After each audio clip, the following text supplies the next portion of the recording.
we're gonna be doing like a Spinal Tap thing. Yeah. Hello, Dipper, wandering around the tunnels.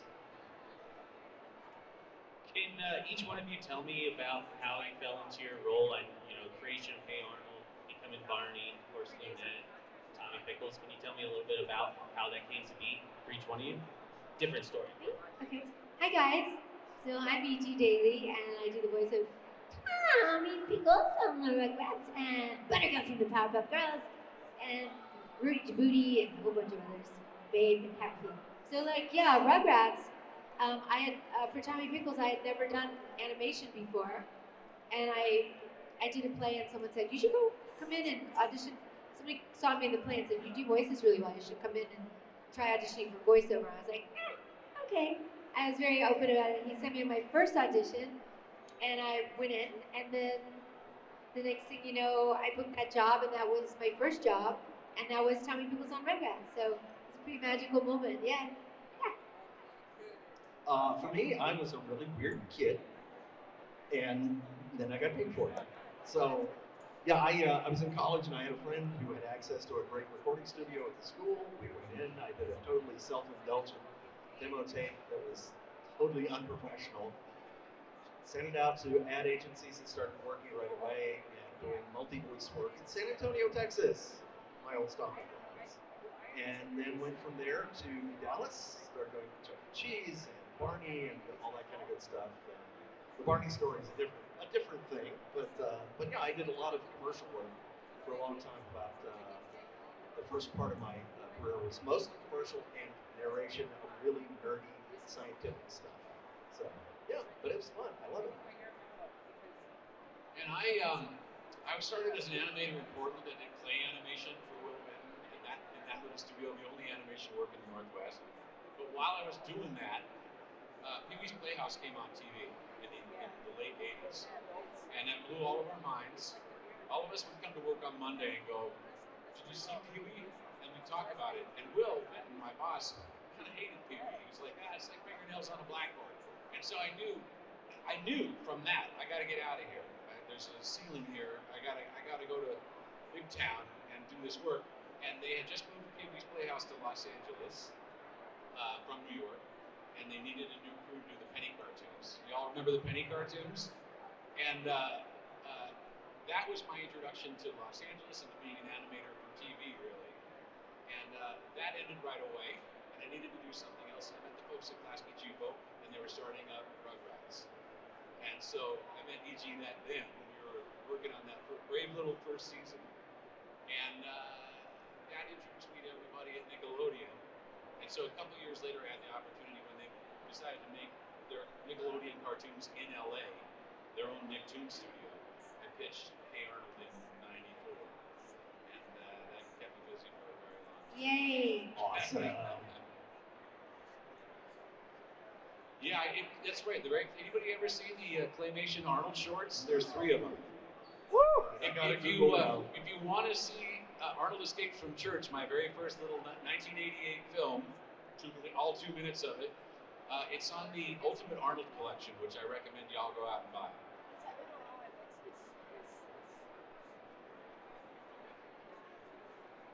Hi,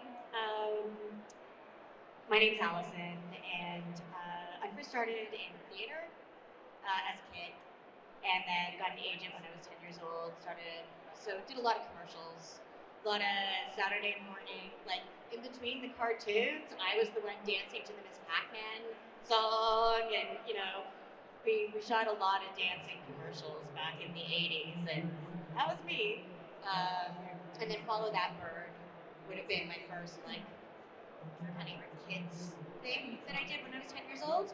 And then one thing just led to another. A lot of children's shows are made in Canada, particularly like cartoons now. We do a lot of preschool shows. So it's just I've always lived there and worked in this industry, and I've been very, very fortunate. We actually, Barney and the Big Comfy Couch, have a similar, or we share a source of success, which was Time Life videos. Yes. And like the president of Time Life and his son back in the day, who was like 3 years old, when his dad brought home all of the VHS tapes for all of these different properties that they could pick up. And it was his son that chose Barney. And it was to like really promote with VHS tapes. And that same child chose Big Comfy Couch. I love that. Yeah. You know, the way we got on PBS was the little daughter of one of the executives at Connecticut Public Television. It was Super Bowl weekend. They were looking for something for her to watch while everybody else was watching football. They went to the video store. She saw a Barney tape, one of the very earliest things, picked it out. That was Lenora, and she is responsible for getting Barney on PBS. Thank you, children. Yeah. But I mean, that's your audience, right?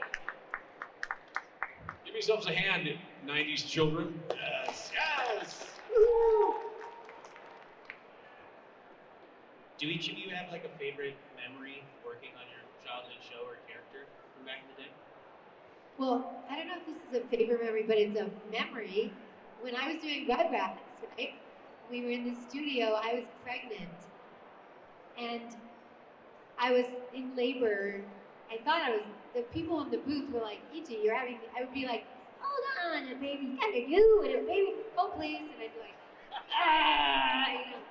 And then they'd be like, wow, this is happening quite frequently in this session. I was like, doctor said I'm good. I'm not in labor yet. And that night I had a baby, so I was in labor during a Rugrats session. That's amazing. Did you have to work with morning sickness or anything? That'd be the worst.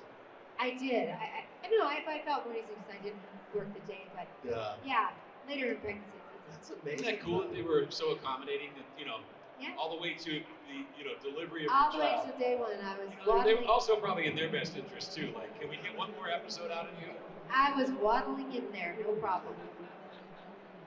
How long did it take you to get back to working? I was working pretty quick. I mean, I just had someone. That's what's great about animation or recording is I would have somebody waiting outside the booth with me, and the sessions are only a couple hours. Back then, now they're shorter. So I just have someone outside holding my baby, and then I would go out and nurse the baby if I wanted to. I never didn't take care of my baby for work. I always made the baby first. Excellent. Yeah. I love that. Babies.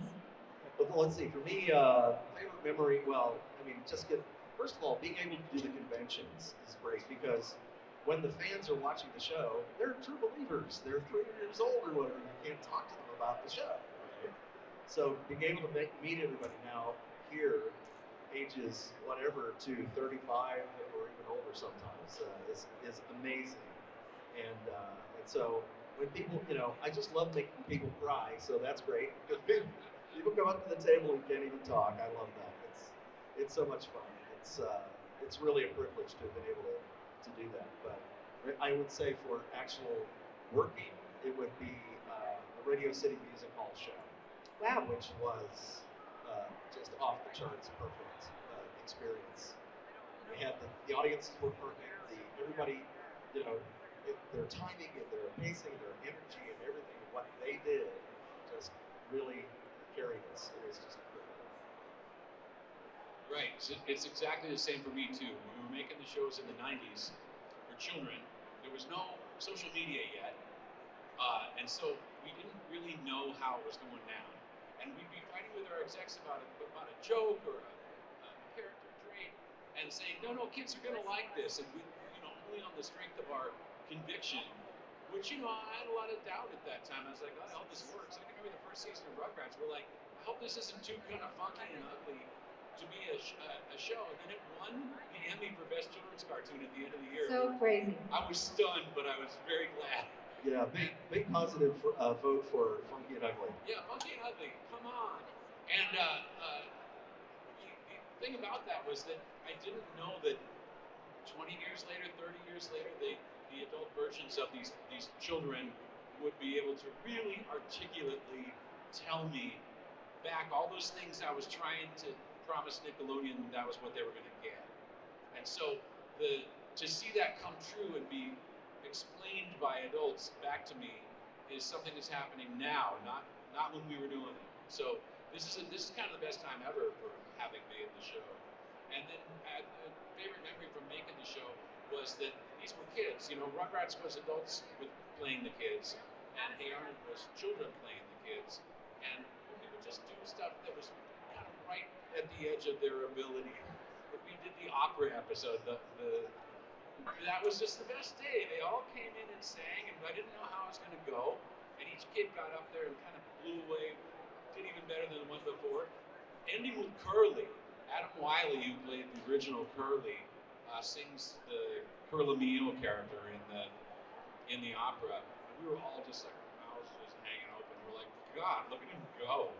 And then, you know, just like that, these kids were very enthusiastic and brought whatever they could, and it was a joy to watch them do it.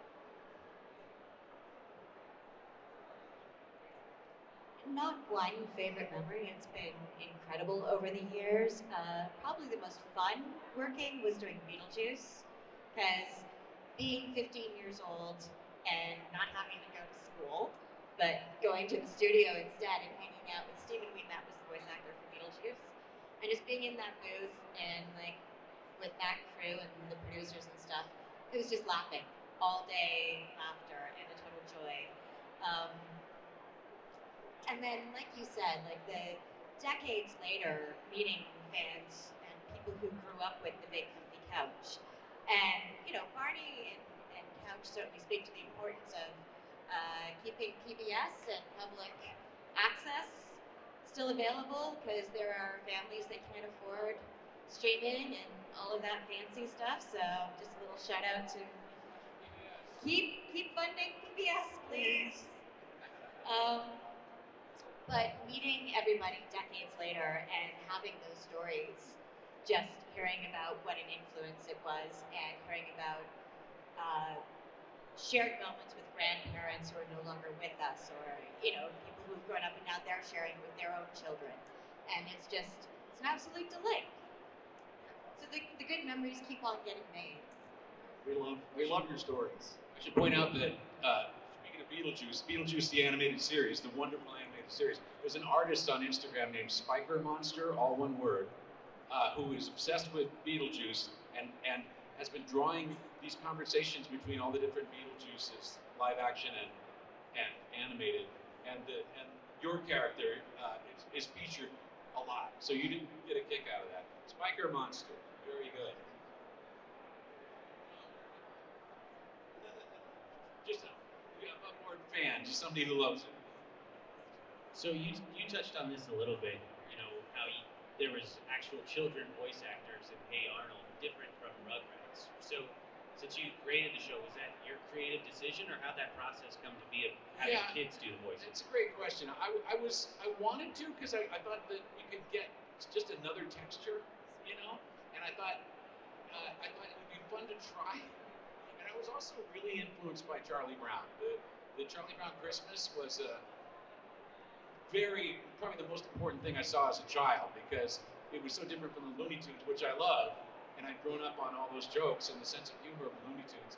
But Charlie Brown was about a kid being depressed. If you remember the premise of that Christmas story, it starts with it snowing and he's leaning against that wall with Linus. He's like, "What's wrong with you, Charlie Brown?" He's like, "I don't know. It's Christmas and I should be happy, but I feel depressed." And he's like, "Geez, Charlie Brown." And that really resonated for little, 9-year-old me. And I just thought, okay, was it the fact that it was children doing the voices? I got to try that. And people warned me. They said, all your Arnolds are going to grow up and you're going to have to keep replacing them. Yeah, they're going to go through puberty and then they're going to hire me to come and do it.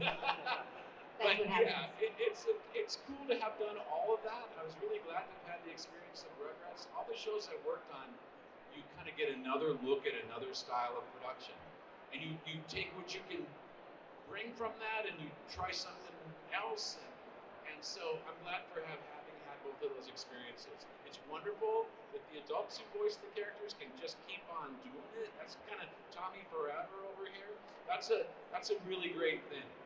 But I'm glad I had that experience. And I think I saw as well that you tried to keep these kids going. If like they went through puberty, you rolled them into a new character, right? Lane Torin, who comes to the Nostalgia Con, and I hope he comes to Anaheim.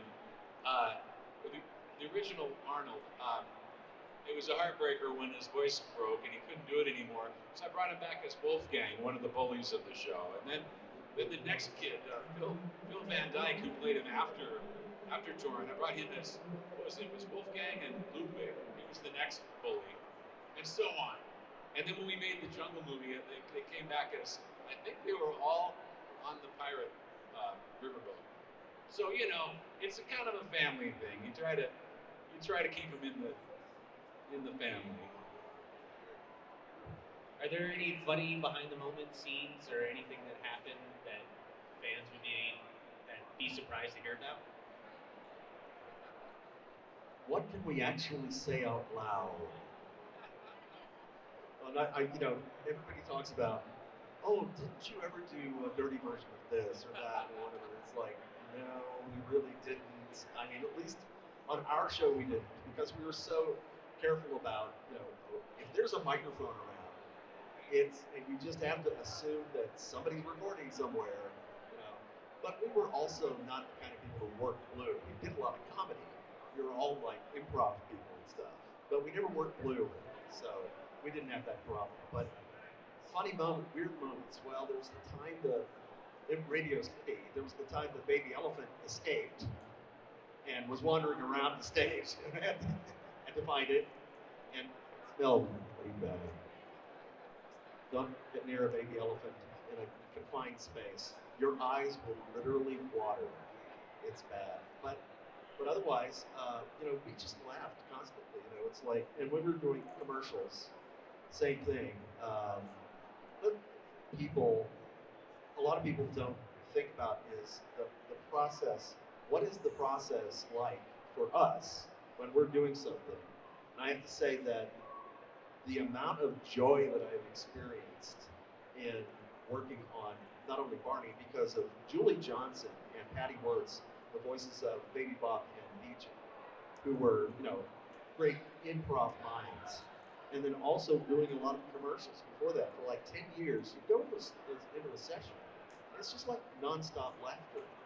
And it's so, we're just so lucky to be able to do that. But and then there are outtakes. If you want to see Barney bloopers, there are some out there. They got snuck out of production somehow, and there's a guy who put them on YouTube. So look for Barney bloopers; they're pretty funny.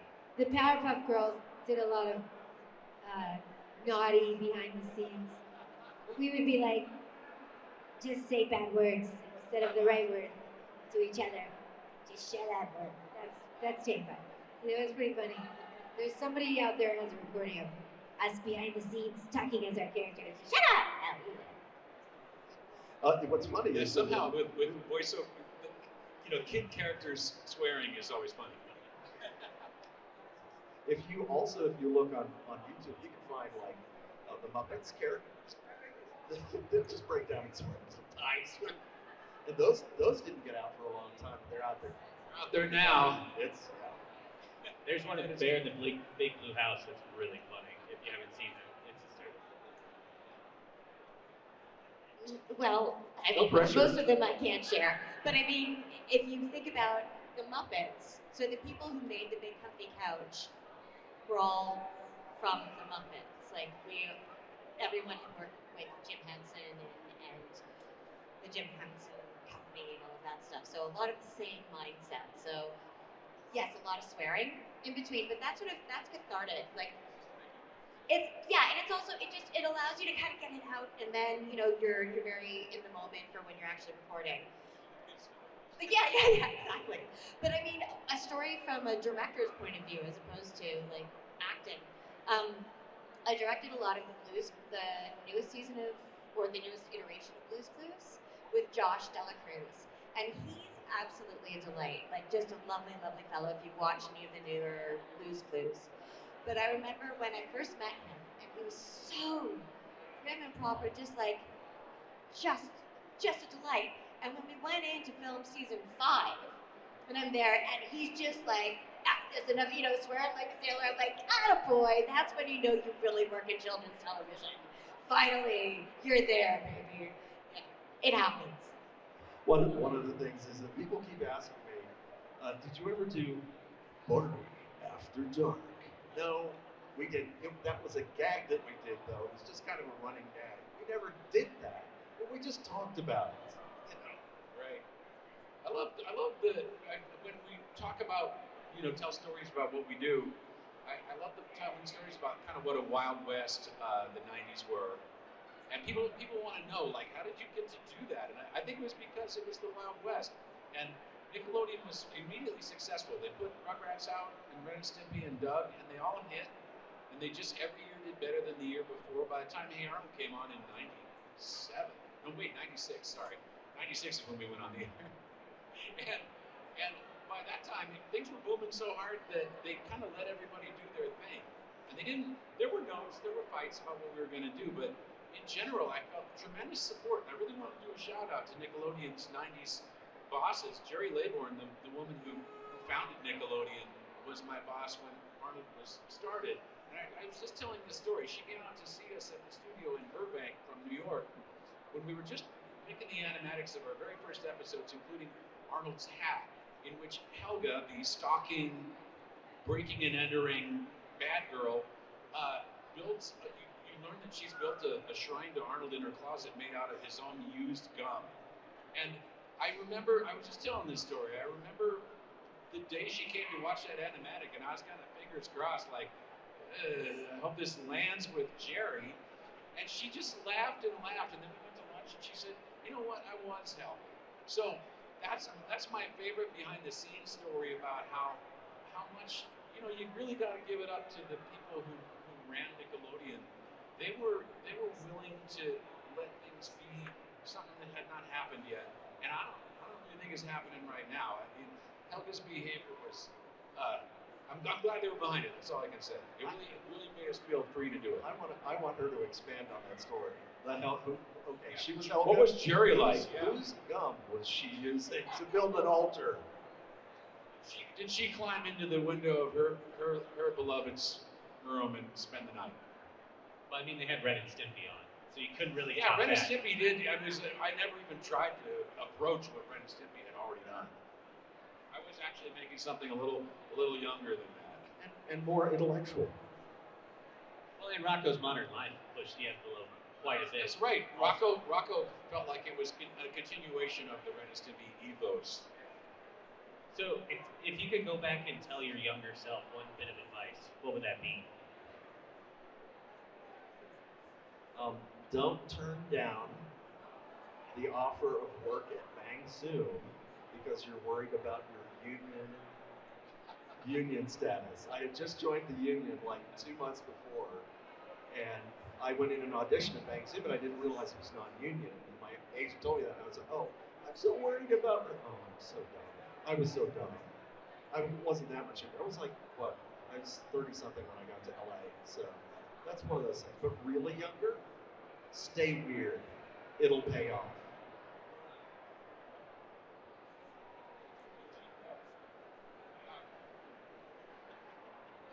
I would tell my 18-year-old self, don't sign a merchandise rights contract in a coffee shop. Yeah. Yeah. It sounds like there's a story there. I would just say, keep your young, cute, fun self alive, even when you get to be an adult. Just remember that youthful side of you is what kind of, it just takes the edge off of things. So like, be goofy and not care too much what people think, so you can have more fun. Yeah, I think about the opportunities that came, and you never know. I mean, somebody might get it. There might be no opportunity, or you might get one tomorrow. But I feel like you got to be ready when the opportunity knocks to just jump through that door. And then it also helps to be prepared with something to show them when you get on the other side. If you get on the other side through the door, and they're like, "What do you got?" You're like, "I don't know." That's bad too. So I have a ballad. Have your thing. Have your thing that you can do, and then when the opportunity knocks, man, run through that door as hard as you can. It kind of touches on what E.G just said about nostalgia, or keeping your inner child alive. It feels like nostalgia is at an all-time high right now. It is. I feel people going, why can't it be like when I was a kid? Yeah, and so does that catch any of you off guard of how much your shows are still talked about, 30 years later? Yeah. Thank goodness. Also, thank goodness these all exist. They all exist in ways that people can still see them. They haven't kind of been canceled and put away and disappeared. they're still out there to watch. Everybody can see all of our stuff pretty much. I'm so thrilled that they all exist on DVD collections. I can't say enough about how great it is that people can go get the entire output and watch them in good quality. It saves me the trouble of archiving my own stuff. I can just go, I'll just get a couple copies of that collection, and then that's what I show when I go do a talk. I just pop in a DVD, and I thank God for that, man. Danny, do you have any current projects up and coming that you're working on, or? I have a fiction podcast that I am working on developing. I have a couple of other projects that I can't talk about because then I'd have to kill all of them. Go ahead. I did a really cool arc on Teen Titans Go, like some episodes of a batch of them. It was a really fun character. It's like they wrote it for me as like a dream role, so that'll be fun. It won't come out for a long time, but it was great. I just did it, and there's tons of music on digital downloads. E.G Daily, I've got tons of music and working on whatever's next, whatever's fun. Yeah, the kind of slowdown in the business has made it possible for us all to kind of bring out our inner selves and to do the kind of pivot that you can continue to make streams of income. And so we've been, Natasha and I have been working on a website that I was hoping to have open by this time so I can plug it, but it's not quite ready yet. There's still some details to iron out. So I'm working on that website so people can come and find all the swag that we got at our booth and then some. This con life has been great for me to create little stickers and pins and posters and stuff. It's very gratifying. It's fun to do this. And also in the world of TV animation, the Hensons and I are trying to reboot Dinosaur Train, more episodes, and continue with that. So thank goodness for IP. All of us are sitting on IP.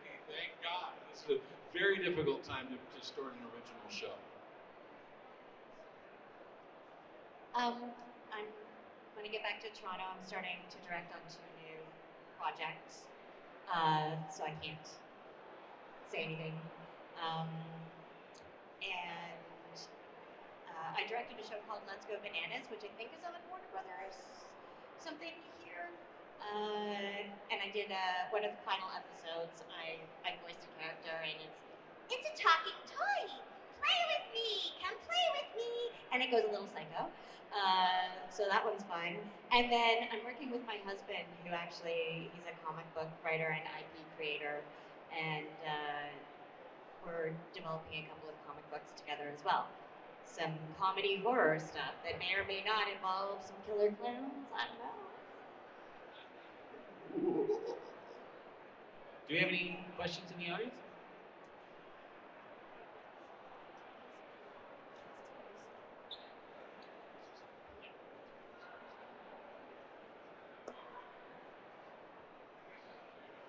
Yeah, hi, I'm Brandon. Hi, Brandon. How are you? Hi, my question is, what's your favorite childhood show growing up? For me, it was the Warner Brothers cartoons. I mean, that's what I am at a certain age where all of that stuff is super influential, and my sense of humor and all the classical music and everything. Those things were amazing. Of course, I'm old enough to remember some things that were playing on television from the 30s. The old rubber hose animated characters. Fleischer Brothers, Popeye. Absolutely. So I'm a big fan of those as well. So, when you're, it's going to be interesting to hear people of your age when you get to be our age, my age, to see what what you enjoy and everything. And it's like so generations. It's so different every time. I really liked the early when my brother and I were little. We used to have a movie club ticket thing, and we would go to movies every day after school, once a week after school. And there was like movies like Lady and the Tramp and like all the classic big feature movies that I really loved. And I just loved any ones that had music or singing in them. Of course, there was like the Popeye; those were older ones, but Woody Woodpecker and yeah. He would do Louis, I do Louis. I've done Louis's voice, and she goes for the intellectual type, such as myself. I do Louis. But before that, when I was young, I used to watch those guys too, and I became one. Yeah. For me, it was the Warner cartoons, and I owe all my comic timing and sense of humor to Chuck Jones, Chris Freeling, Bob Clampett, those guys, Tex Avery. We all got our chops from those guys, and may those cartoons be seen forever. And they're complete opposite the early Charlie Brown specials with the Vince Guaraldi jazz, which we made Arnold. We were like, how can we do a jazz, a kind of a Charlie Browny bunch of characters and a jazz soundtrack, except be different. And so that was our goal. Those were the things. Doctor Who. Yeah. Doctor Who, Wonder Woman, Linda Carter, Muppet Show, Monty Python. Those are the things that I grew up on, which explains, if you know me, why I'm a little. But yeah.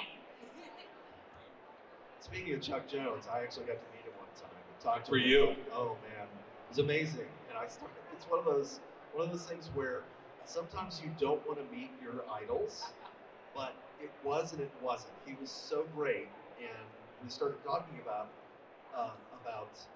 what was it like? I said, what was it like to work with Mel Blanc? And he was saying, oh, it was just it was all in the rhythms that we gave him. So they were very specific. He was very specific about the rhythms. That's interesting. And I was really kind of shocked at that. I thought a lot of it was. And isn't that funny? It's almost like everything's a musical. Yeah. Chris Freeling apparently used to do the exposure sheets for his cartoons that were musical. He'd time them like a click track end to end, and then he'd give it to Carl Stalling, the composer, and Carl had to make that thing work like a click track, and then they put it together and it would work, which blows my mind. Carl was a genius. Any more questions in the audience?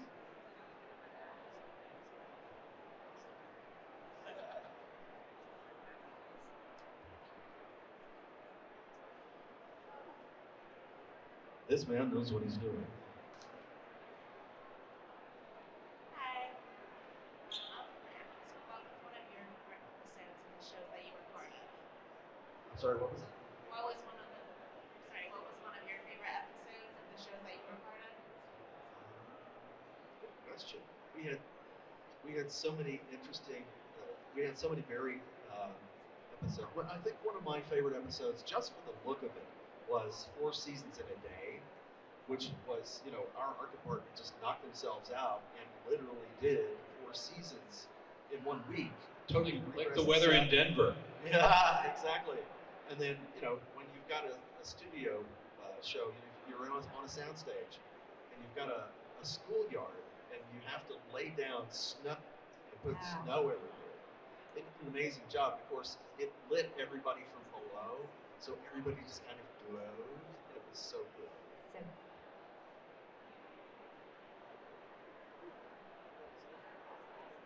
Was that for everyone?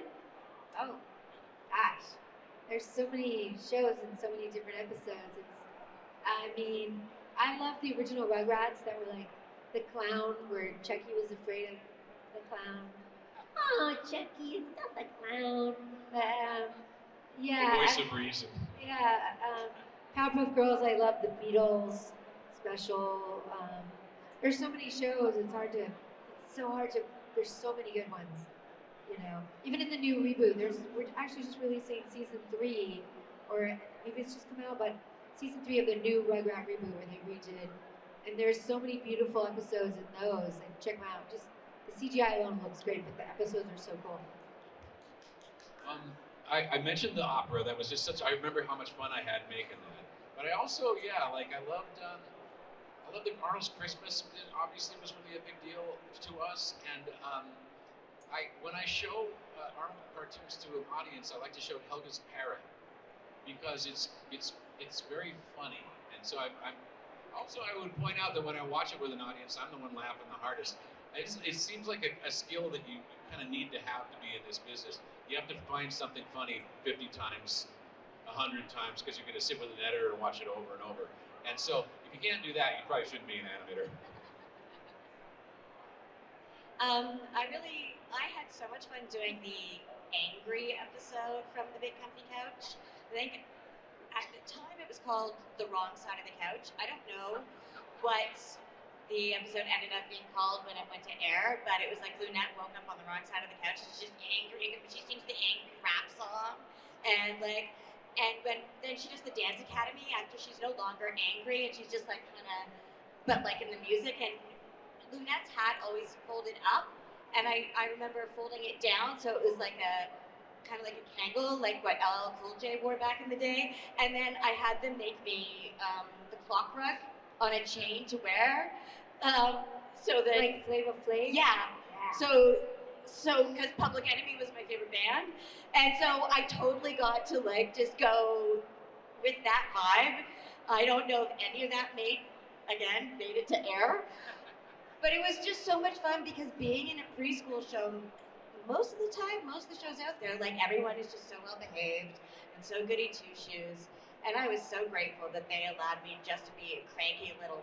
It was great. I have to say before we go that I'm a huge fan of these three people. I really am. I'm so amazed at what all of them have done. I mean, like, seriously. Listen, It's I an raised honor. I raised my girls watching Barney, and all I remember in my head all the time is, "Oh, we are flying on an airplane, looking out the window, up so very high." It's so amazing that I just, when I did the two characters in Chuck E. Cheese. There was Jasper T. Chow's, and then there was Pasquale who made the pizzas. In addition to Barney, of course, and so I had more ways to annoy parents than anybody else in the world. You know? It's a great show. Yes. But you guys, you're awesome. I have a question. So before like a session, recording, or anything, is there any pre-game ritual you guys would do to get into the zone? No. Good question, though. No, that's not true. Caffeine. Caffeine. I think, yeah. That's I a good just remember question. it was like, man, we were recording, we had 4 hours in our union session, and it was like, go, man, go. And I like that about TV production. I really respond well to that. It's like, everything's on a schedule, and you got to do it. There's no time to go, I don't know, let's start over. Ever! And you never killed a show unless it was just not happening. It would be 1 in 100 shows, and you'd be like, we're not making that. I mean, in general, by the time we got to that studio, we'd agreed on what it was going to be, and everybody got in and just on the one started talking, and that's how it was very no nonsense, and the fun came from being in that hot seat, making it as fast as you could. Sorry for the swears, but there was one character that I did, and the only way I could actually get her voice was to be like, there's a lot of physicality with voice work. People don't realize that you have to kind of picture the character, and I had to stand with my hands on my hips and be, look at the fucking bubbles! And that was the only way I could get the character. And then when I had to do the grandmother character later, I would have a bottle of scotch. I mean, I didn't drink the whole bottle. I just like sipped to get the stuff in the back of the throat. Yeah. That reminds me of watching E.G. do Tommy. There was a kind of a head movement that Tommy did. There's something about the way Tommy phrased stuff where you physicalize it. You definitely use your body when you're doing it. But I think if you've done a show for a long time, you just sort of just drop right in. Like people always wonder, like, how do you go from a Buttercup to a Tommy? Like, they're so lived and just like, you're different than he's different, and you're different than I'm different. Like, Tommy just like this, and he's like that, and then Buttercup just comes out like that. So everybody's so different that they just live in you, and you just pop them out. For me. I love it when people ask me if I can still do the voice. And of course, I always say, "What voice? What are you talking about? I don't know what you mean." I'll end it on this question. I've asked this at every panel. If for anyone who's trying to break into the industry, what advice would you give them? Classes. Good point. I love the fact that, because these are hard times. Like I said, it's a very hard time to sell an original show, which is a heartbreaker because we all wanted to make an original show. And they're leaning really hard on IP, which is also kind of a comfort because we worked on shows that are now been around long enough that they're IP. But I would say for any animators out there, I can't speak for voiceover actors, but for any animators out there, I would say make your own short film, man. Get it on YouTube. YouTube is king now, and it has been for a long time, and it's changed the viewing habits of children completely. They're not doing appointment television like the 90s at all. So it's a million shorts out there, but you can make your short, get it on, put it on TV. I mean, on YouTube. Get your friends to watch it. See if you can get a little bit of viral action, and from there, really great things happen. There are TV series now that started as YouTube shorts. So that's the world, and it's great in the fact that there's millions of them, and it's very democratic. Everybody can do it. It's bad in the sense that we don't have a studio behind us anymore, so you kind of have to make it yourself and with your friends. But I would encourage you to try to do that. The other thing that I would say real quick is a lot of people think that if you can do imitations of other people's characters, you're going to be a voice actor, but that's not really the way it works. You really need to be, first you need to be an actor, so those are the classes, but you need original characters. You need to be able to develop an original character on the spot just from a description, so that's important. If you're doing voice acting and that's what you want to get into, everyone has the ability to record now. So that's not an issue. Technology is not going to stand in your way. But for the love of God, listen back to your recording. As a director and casting and everything else, I get people who are like, oh, listen to my demo tape. And they think that 5 versions of basically the same character is like showing diversity and range. And I will give notes. And it's amazing how many people just sent me their demo because they wanted me to be like, oh, you're the greatest voice ever. I've never heard anyone like you. I'm going to put you in a show tomorrow. And it's like, no, you kind of suck. But I'm willing to help you get better if you'll take my notes. And yeah, like 3% of them will actually take the notes and work. And I will work with you as long as you're willing to do the work. So listen back to what you recorded, because I guarantee what you actually sound like is not what you think you sound like. Yeah, you must be directable.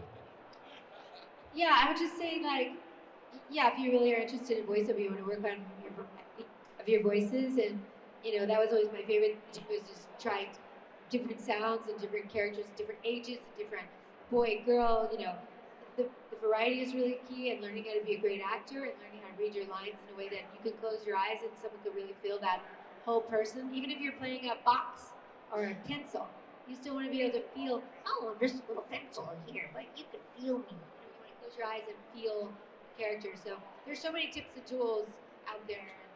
And, it's a really fun job, and you can do it in your own home now. Thank you all so much. This is wonderful. Thank you. Thanks for coming, everybody.